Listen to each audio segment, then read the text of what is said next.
মিথ্যা বা বিকৃতভাবে কোনো বক্তার বক্তব্য উপস্থাপন করে ফটোকার্ড, কনটেন্ট ইত্যাদি বানিয়ে মানুষের ভাবমূর্তি নষ্ট করে ভিউ সংগ্রহ করে। তাদের এ কাজের কি গুনাহ হয় এবং পরিণতি কি হবে? এ বিষয়ে একটা নসিহা চাই। আমিও আগে এমন কিছু কনটেন্টের প্রভাবে বিভ্রান্ত হয়েছিলাম এবং অনেক স্কলারকে খারাপ ভেবেছি। খুবই গুরুত্বপূর্ণ একটি প্রশ্ন, প্রিয় দর্শক।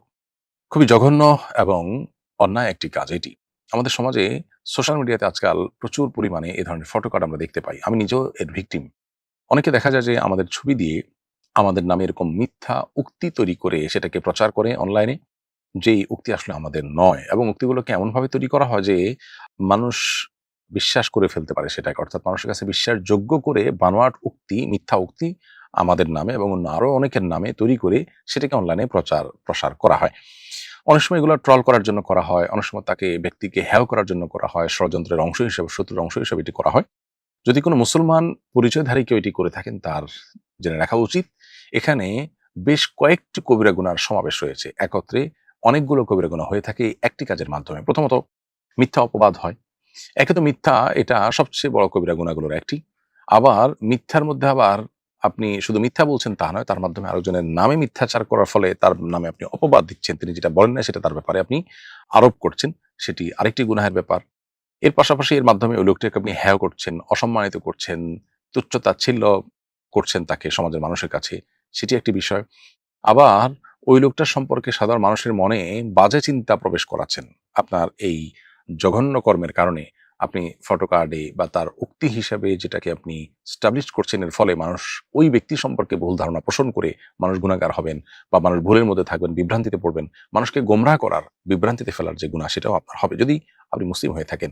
তবে ওলামা ইকরামের ব্যাপারে এই ধরনের ফটোকার্ড তৈরি করে তাদেরকে তাচ্ছিল্য করার বা তাদেরকে হেয় করার যে ব্যর্থ প্রচেষ্টা করা হয়ে থাকে, এটি মোস্ট প্রবাবলি ইসলাম বিদ্বেষী গ্রুপ এর দ্বারা হয়ে থাকে।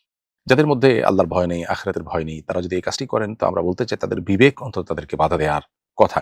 আপনার সাথে কারো শত্রুতা থাকলে আপনি যা খুশি তা করতে পারেন না। আপনি একটি অন্যায় কাজ অন্তত করতে পারেন না। লোকটির প্রতি অবিচার আপনি অন্তত করতে পারেন না। আমরা অবশ্য মুসলমান, আমাদেরকে কোরআন শিক্ষা দিয়েছে। আল্লাহ বলেছেন, ওয়ালা ইয়াজরিমান্নাকুম শানাআনু কওমিন আলা আল্লা তা'দিলু ই'দিলু হুয়া আকরাবু লিত-তাকওয়া। কোন সম্প্রদায়ের প্রতি তোমাদের কোনো কারণে শত্রুতা থাকতে পারে। এর মানে এই নয় যে তোমাদের এই শত্রুতার কারণে তার প্রতি কোনো অবিচার করা তোমার জন্য হালাল হয়ে যাবে।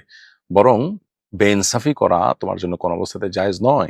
সবসময় ইনসাফ বজায় আমাদেরকে রাখতে হয়। কোরআন কিন্তু সেই নির্দেশনা আমাদেরকে দিয়েছে। অতএব আমরা যদি মুসলিম পরিচয় দিয়ে থাকি, তাহলে সেক্ষেত্রে যত বড় শত্রুই হোক না কেন, তার নামে মিথ্যা উক্তি বানিয়ে সেটা দিয়ে ফটোকার্ড তৈরি করে অনলাইনে মানুষকে বিভ্রান্ত করা, এটা নাজায়েজ এবং গুনাহের কথা।